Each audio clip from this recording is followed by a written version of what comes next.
Hello, this is Justin Miller and welcome back to my channel. In today's video, I'll be giving my tier list on all of David Cronenberg's feature films. This was inspired by my recent review of Cronenberg's directorial debut, Humane. Now, just as a disclaimer, I won't be including his earlier student films or short films, anything like Stereo or Crimes of the Future, the first one that he made, just because I don't really feel like they belong in a larger conversation about his work in the same context as his other feature films that were more done for commercial purposes. So I'll start with Shivers and then move on chronologically. David Cronenberg is amongst my favorite filmmakers. I'm a huge fan and I've seen all of his works. So with that being said, let's dig into it and let's rank the works of David Cronenberg. To start, I'm going to put Shivers into the C tier, his directorial debut. I believe it has an interesting concept behind it. Cronenberg, even from the very beginning, had some very excellent high-concept science fiction that he was working off of, which would become a clear through line through a lot of his work for the rest of his career. So this is a really interesting starting point. There's some interesting actors in it, not really any big names, and not really the best acting. It's very much a low-budget, independent genre film, right? It's an art house horror film. It does kind of have some really interesting special effects still being done, but it's clearly on a low budget. It's clearly rough around the edges, but I like the concept and I like some of the elements of the film. I like the fact that it's in a one sort of location during one night. I think that is a really strong core idea for any sort of low budget horror film, is to really very much centralize the action. I think he does a good job. He has good instincts that he shows in the direction of it. Clearly, it's not a finished product. None of his early works are really finished in the way that they would later become, but some very interesting high-concept science fiction, some cool horror being executed as well. And I'm glad that this was made so we could continue to see the development of his career. I'm also going to move Rabid into the C tier, another one of his early works. Shivers and Rabid are very similar. Rabid also has a very high concept science fiction core to the film, once again really establishing what would be known really as a Cronenberg type film. We also got to see the crossover of Marilyn Chambers in her first feature film role, and this kind of showcases a lot of the types of actors that Cronenberg was working with early on in his career. Actors that had names behind them that would help them to sell the movie in an exploitation type context, but not necessarily actors that had a lot of that training or a lot of experience working on serious types of roles. Overall, I would say I like the film. It's a pretty strong film. It's still obviously rough around the edges and shows an inexperience from Cronenberg, but also shows a raw talent and good instincts that he would carry over into the rest of his career. I'm going to be moving Fast Company into the D tier. Now, this is kind of a weird film for Cronenberg, which kind of makes it normal for everybody else.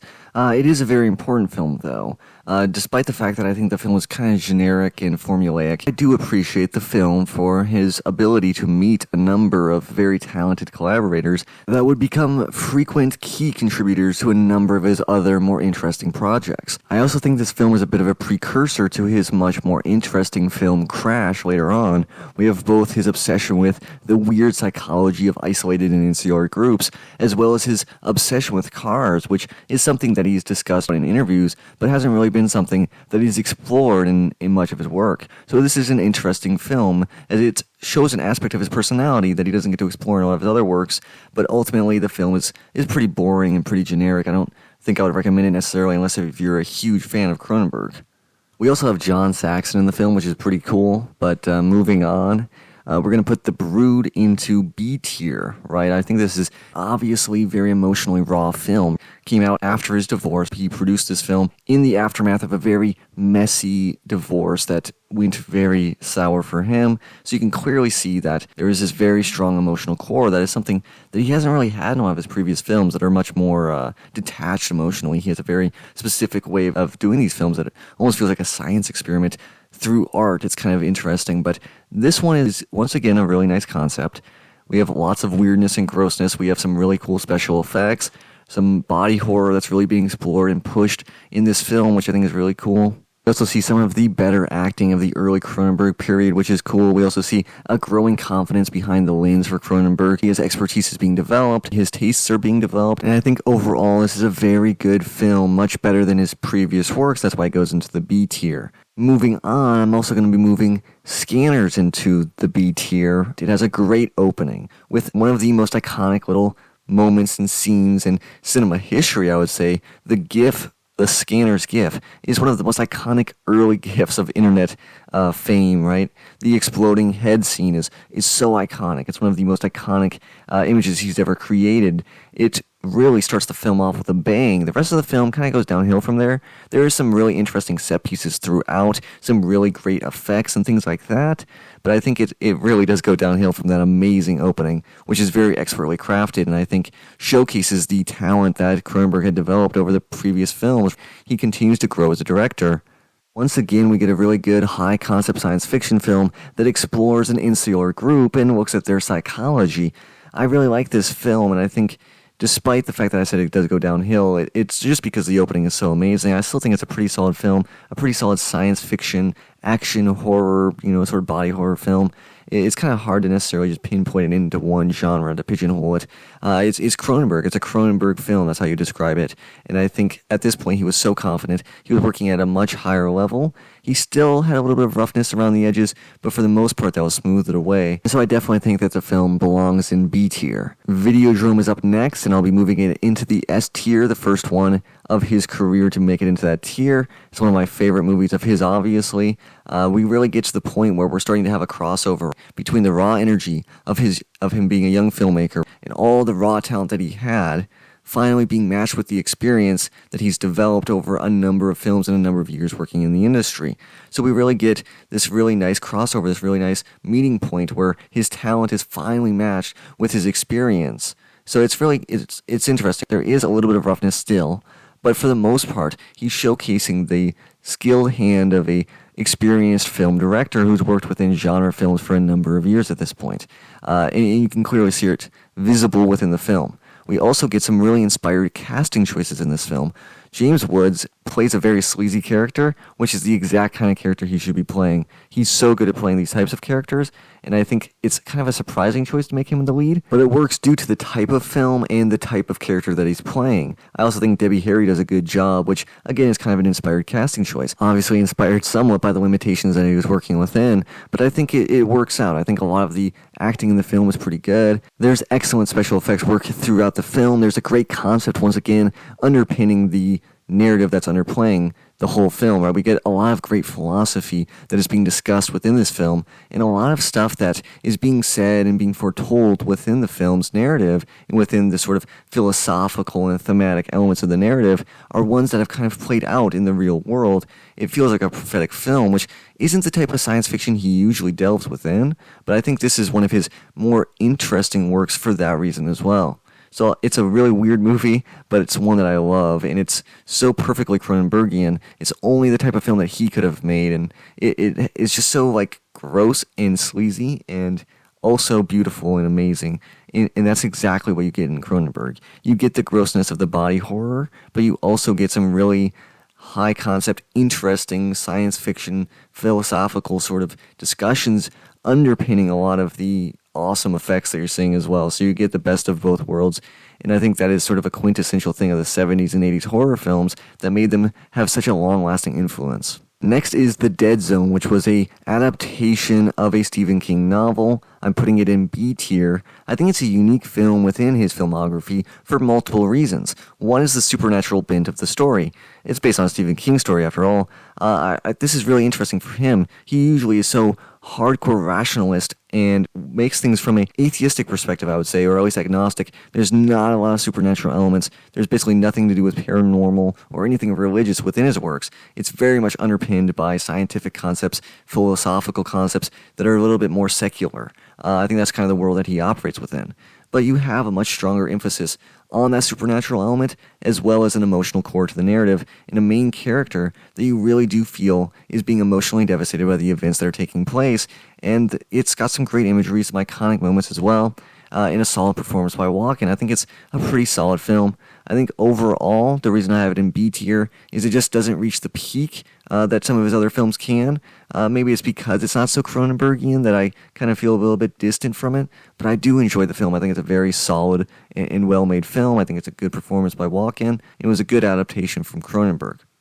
Speaking of the peak of what Cronenberg was able to achieve, we have The Fly moving into S tier. I believe that the film combines the strongest elements of all of his previous work to this point, where his youthful energy is matched by his experience to an even more evident degree than was present in Videodrome. The rough edges are finally gone. We get a great concept based on an original film, but made much stronger and perfectly modernized. It also works as a metaphor for multiple things at once, as well as being a strong main narrative on its own.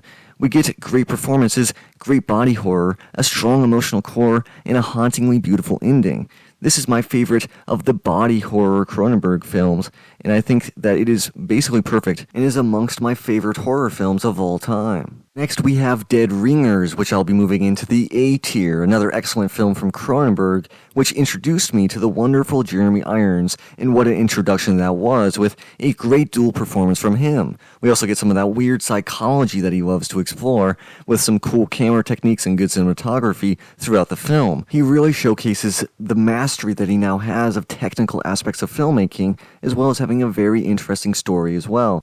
So overall, another very well-made film, expertly made technically, having a great cast and crew. This is the type of film that we love to see Cronenberg make. It's the type of film that only he is possible of making, I would really say, at least to this high of level. So ultimately, another good film continues this peak, this run that he's been having, leading us to the next film, which is Naked Lunch, which is a film that, to be honest, I just don't have that strong of feelings for, so I'll put it in the C tier. It is a very out there film, one of his least accessible films he's ever made, truly taking the peak that he was on and trying to make something that was supposedly unfilmable, something that was very near to his heart that he really wanted to get made, so I applaud him for that. We also have great practical effects and makeup, weird creature designs, and some inspired moments throughout the narrative, but at least to me, I never felt that the film cohered into something truly great or special. It was just an okay film from Cronenberg, one that was kind of disappointing after the other films that he had been making. After that, we had In Butterfly, which was once again moving into the space of kind of weird psychology. We get another really good Irons performance, but I'm going to say that I'm going to put the film in D tier. I just felt that ultimately it just didn't captivate me. It didn't keep my interest. The narrative was just too boring. Yes, we have some beautiful locations, some excellent cinematography, well done technically, some good performances by Irons and others, but it just doesn't work as a film that's actually worth watching beyond just as a Cronenberg fan or completionist. So ultimately, I would just say it's not recommended. It goes into D tier. Moving on, Crash, if we want to talk about weird psychology, that's what Crash is. It's the peak of his obsession with cars, weird psychology, insular communities, and all that. Fetishistic sexual imagery as well. We have sci-fi as psychological study. This is something that he's been doing a lot within his films, but I think this one is the one where it's most apparent that he's using science fiction to make psychological studies of possible future psychologies, possible ways that the human mind could evolve, especially within insular communities. I find that a captivating idea, and I think that Crash does a very good job of exploring one of these possibilities. We again get some really good performances from a really good cast. I think in general the casts of his films started to really pick up around this time in his career. We also get some excellent cinematography, stunts, and directing. I believe Cronenberg is very underrated in the technical merits of his work, and Crash is one of the better examples of this. Yes, you could argue the film is a bit lifeless, which maybe makes it so it doesn't reach that S tier that he's capable of. Something like The Fly was able to have that strong emotional core. You don't really get that with these characters, but nonetheless, this is a fascinating film, and I think one that is very well directed. Next is Existence, which I put in the B tier. We have Jude Law, which is awesome, right? I love his acting. I think it's a fun film. It deals with a lot of issues that were sort of hot button at the time, films such as The Matrix, really delving into these sort of questions of what is reality. I think this is kind of fitting within that kind of film. You have Dark City, I think, as well, around that time. There's a number of other ones around simulations and things like that, that this is kind of tapping into that milieu. And I gotta say, I love the Willem Dafoe performance in this. I think in general, his cast is really good in this one as well. Obviously, he has that weirdly detached emotional state about him in a lot of his films, but this one kind of playfully toys with that in a couple of different scenes. It has its flaws with the narrative and the action, but overall, I would say it's a good film.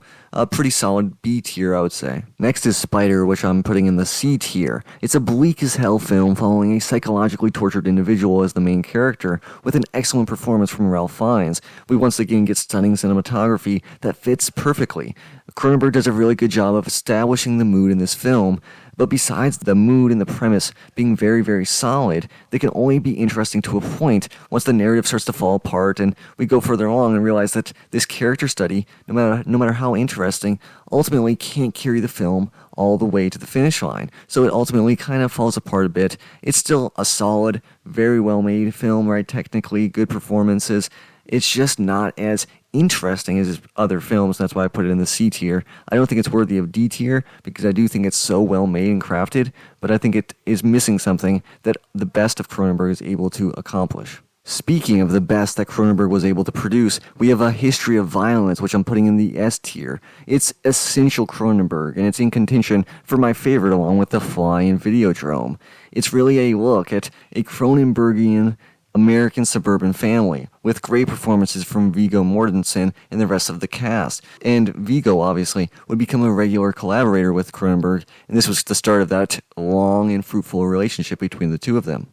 We get a technically well-made film with very well-executed action sequences, the aforementioned great performances, and just enough of his weirdness sprinkled in to flawlessly execute this great concept for a film. I just really, really love it.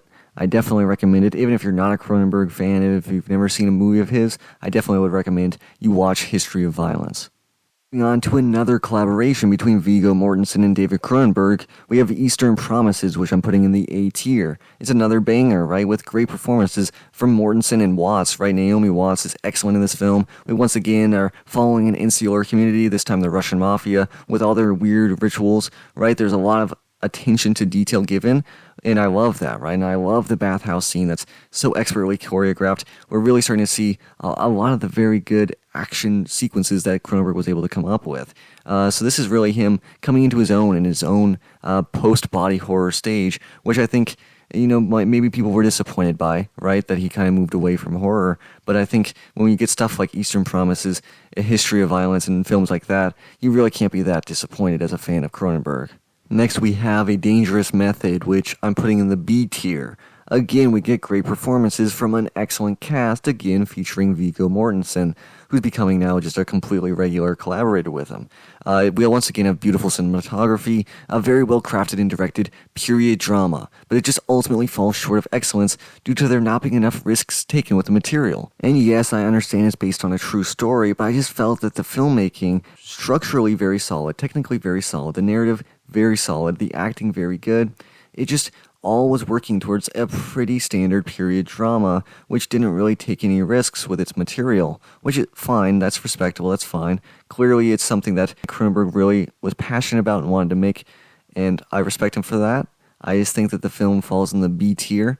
Well-made film, not one of my favorites. Next is Cosmopolis, which I'm putting in the D tier. I'll admit I probably have to see this film again, but my memories of it are that I just wasn't vibing with it at all. I understood what he was trying to do, and I think there was some, once again, very solid technical merits for his direction. We have Robert Pattinson, who I think does a good job, right? I think he gives a good performance. This, along with his performance in The Lighthouse, gave me strong confidence in him when he was cast in The Batman. I'm really sold on him as an actor. I think he does a very solid job, and I'd love to see him collaborate with Cronenberg again. With that being said, the film does suffer from the detached emotionality of a Cronenberg film without the cool effects and without the high execution of a high-concept science fiction narrative. We're just left with an empty stylistic experiment that I think just falls flat, and that's why this film is in the D tier. Which then brings us to Maps to the Stars, which is yet another disappointment. It's getting a D tier as well. It is a pretty funny movie in a darkly comedic sense. Now, Cronenberg has always insisted, right, in interviews, that he has dark comedy in his films, and never is this more present than in Maps to the Stars. Now, that being said, I do think that is kind of executed at a decent level. It's a decent and kind of funny satire on modern Hollywood and actors and things like that. But ultimately, the actors themselves actually do a mixed bag at delivering good performances. And while I do like Pattinson again, I think the rest of the cast is kind of uneven. We do have that also god-awful fire CGI at the end of the narrative, which really takes you out of it. Now look, for the most part outside of those gripes, it is a solid film on a technical sense. It just pales in comparison with his other work and would have been a disappointing way for his career to end. Luckily for us weirdos that are Cronenberg fans, that was not the end of his career. We got Crimes of the Future, which I'm putting in A tier. I think it's a big-time comeback for him, with great performances, a great concept. It has a philosophically rich narrative, once again exploring these ideas around insular communities. It really does feel like a COVID film as well, which is interesting, and it gives the film kind of a unique feel, respective of the rest of his work. Once again, like I said, awesome cast. I love Kristen Stewart in this. I think she just fits so well within a Cronenberg film. It's kind of an unexpected fit, but it works so damn well. Once again, have a great world that Cronenberg is exploring. Grease looks beautiful once again, beautifully shot by Cronenberg, technically, once again at the top of his game.